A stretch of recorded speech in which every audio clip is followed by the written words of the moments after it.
Another episode of Writers of the Future. We're down here for Writers of the Future Awards with the illustrators and authors. It's been a great thing so far. I've been having a great time. We've been talking to some really fascinating people down here. There's a lot of hardworking people down here. I got to say, the staff of Writers of the Future has been fabulous.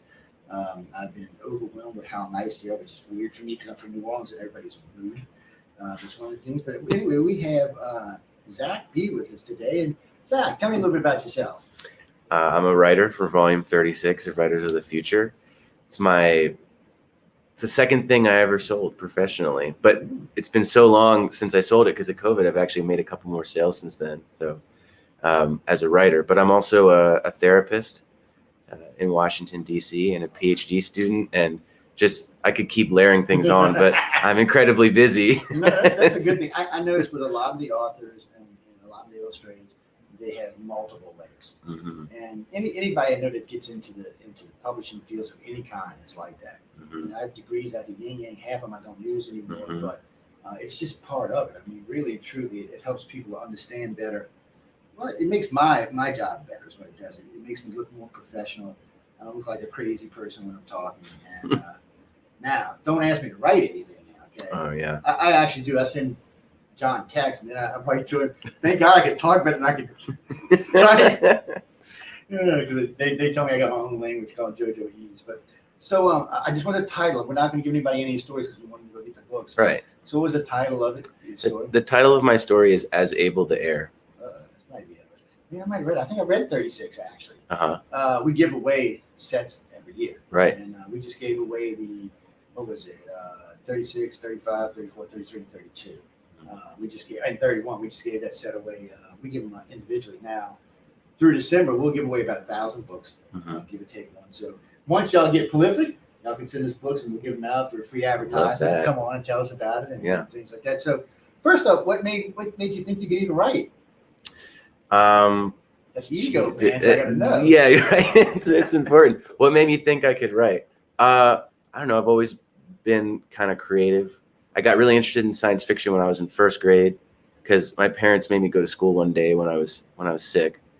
They had a day off every other Friday, and I was like, I don't feel good. And they were like, you feel fine.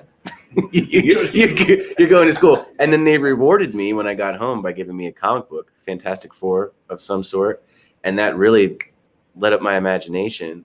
And ever since then, I've been writing and creating stuff. I'm a musician also, so I spent a long time playing and doing music. And really, it was Writers of the Future so I got a degree of my minor in my undergrad was my major in graduate school, and I'm being confusing. Take your time. You're all right. My bachelor's degree is in criminal justice and psychology, but I got a minor in creative writing, and then I didn't write for like 5 years because I was busy doing musician stuff and being a rehab counselor. But then Writers of the Future, I found out about it. It gave me a reason to write 4 stories a year at least. And here we are getting interviewed. Why so many of these artists are ADD, man? It seems to be a thing, which I can't. I'm as bad as y'all is about it. Mm-hmm. And somebody asked me the other day, "Can you write without going to college?" I said, "Yeah." I said, "Why don't you take the writers course and give you a boost?" Now, did you ever take their course or not? I ask everybody. So don't worry. Take a Writers Future course. The course? No. Honestly, what happened was I started writing again. And a couple years out of college, and the second thing I wrote, I sold to Asimov's, and I thought, oh, I guess I can do that. It's not as hard as you think. Since you said that, how many attempts did it take you to get in Writers of the Future? I want to say I got in on my 6th or 7th submission. That's good. That's damn good. So were you submitting quarterly or yearly? Yeah, I was submitting quarterly. Oh, okay. Yeah, nice. And I'm pretty sure it was the 6th or 7th, and also the story that I won with, I had submitted once before, and it got rejected, and then the time came around again several iterations later, and I thought, shoot, I don't have another story. I'll just kind of touch this one up and send it back in again. Then I sent it, and then I went and read the guidelines, and it said these stories should really be for like a teenager should be able to read this. It's got to be like a little bit on the more wholesome end to some degree. And I thought, crap, my story is like kind of sexual. I don't know. Teenagers are sexual. Yeah, sure. Sure. But I got nervous and thought, wow, I just blew that quarter. That was a waste. And then Joni calls me and says, hey, you're a finalist. And I go, oh, surprise, so how do you surprise. like Joni? She's high. She's intense, man. Very high energy. Yeah, she's all over the place. We've had multiple 40-minute converstions on the phone, coast to coast. People are laughing. I guess they've had similar conversations with Joni. She's a firebrand. Is that a thing people say? Yeah. She's something else. The first time she called me, I said, who are you? She said, I'm Joni. I said, who is that? She said, from Writers of the Future. I said, still, who are you? She said, I work for John. I was like, oh, okay. That makes more sense now. I didn't know who she was. She blows. Strange woman calling me. She blows into the room like a hurricane. Oh, yeah, and all the conversations we had, they were wide ranging too. Because I'm doing therapy. I've got clients and things. She wanted to know all about that. Well, she'll be in that seat before the weekend's over. Yeah. Oh yeah. She ain't getting away. None of the staff's getting away. I told her, if I can't squeeze you in, I got y'all's phone numbers. So right. I'll call y'all yeah. to get back. Because I do 4 shows a week, so I can squeeze in a lot of people that way. And that just means my host will be upset because the two panels, I'll kick them off the panels. Right. And change the title of the panel of Writers of the Future. But so, I mean, how's it been? You had a good time since you've been here? Amazing time. It's been really great. Surprisingly so, I kind of felt like I've done workshops before, it'll be cool to meet all the authors, but what are we really going to do? But they kind of put us through the ringer a little bit. I feel like I've been awake for like 5 days for a while. straight. I know. We did the 24-hour story, and something I noticed doing that I think every writer should try. Anyone who's listening to this, who's a writer, should absolutely try this for themselves.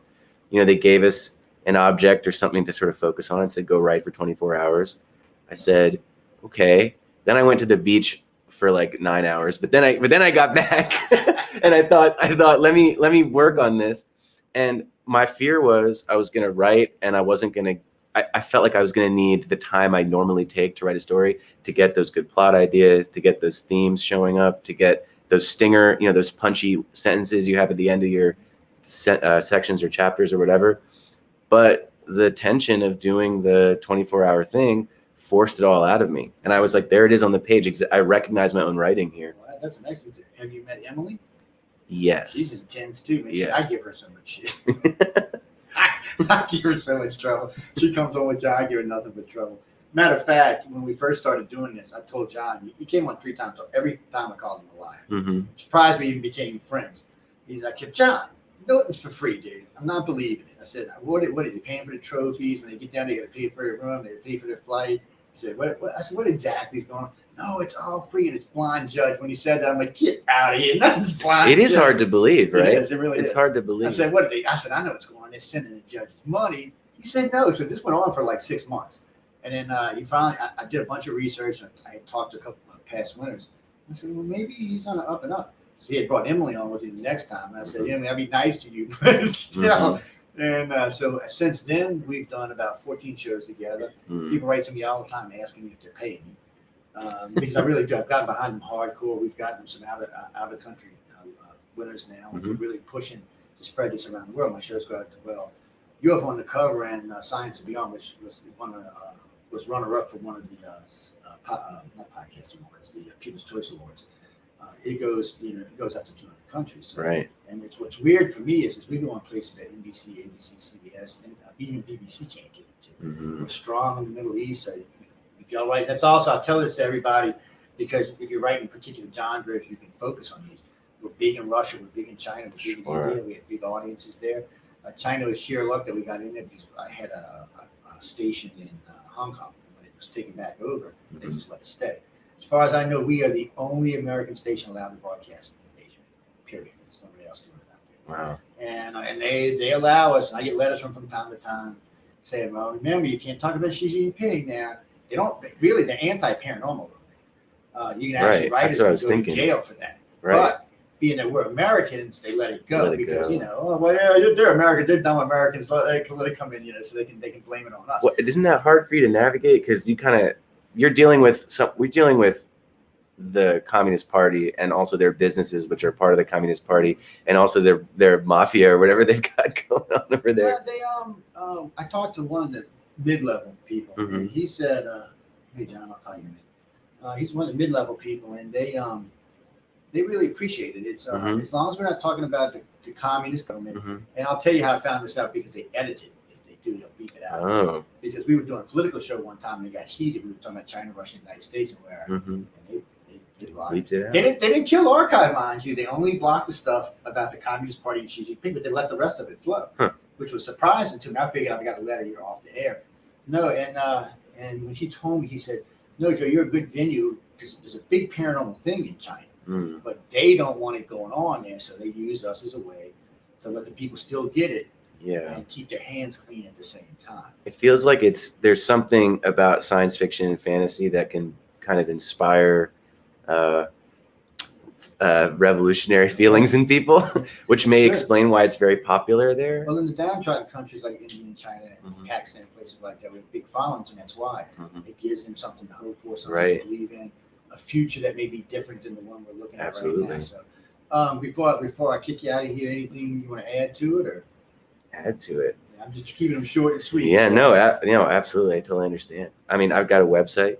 Oh yeah, you go ahead and give them the website. Yeah, it's super easy. ZackB.com, ZackBe.com. You can find anything I'm writing shows up there. It connects to my Instagram. Also connects to music that I work on as well. So it's all there. So these will all air in probably in about a week. So I have to go through them all and make sure there's nothing offending anybody. But I don't really think there's going to be a problem with these so much. And, we could try. Oh no, look, I can offend anybody. Trust me when I want to. To be totally honest with you, the last few years I've been getting a lot of emails saying what happened to Joe. I'm usually pretty harsh when I'm doing interviews. If I get somebody I think is BSing me or something like that, I'll call them out on it. And I was going to say, where are the stinger questions? Yeah, lately though, I've been just doing radio because I've been busy, and I'm just trying to keep it normal for a while. Besides, I got a lot of outrageous hosts on the network that say things that you're like, did you really say that? That's why there's a big disclaimer at the bottom of the website saying we are not responsible for what I was say, because they say some stuff, man. You'd be like, what? I was listening to a show the other night. I hadn't listened to it in a while. I called him. I said, what the hell were you doing? He said, I'm just keeping my audience happy. Like, whatever. But it is a lot of fun. But tell them one more time. Give me your name one more time and your website one more time. Yeah, my name is Zack B, and my website is ZackB.com. And guys, we've already given out a couple of 36s, so you should know who Zack is. You can go back and check it out.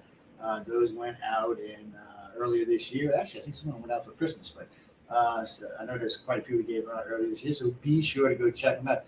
Guys and girls, we're going to hang y'all up for now. We're going to bring on somebody else in a few seconds, so stay tuned.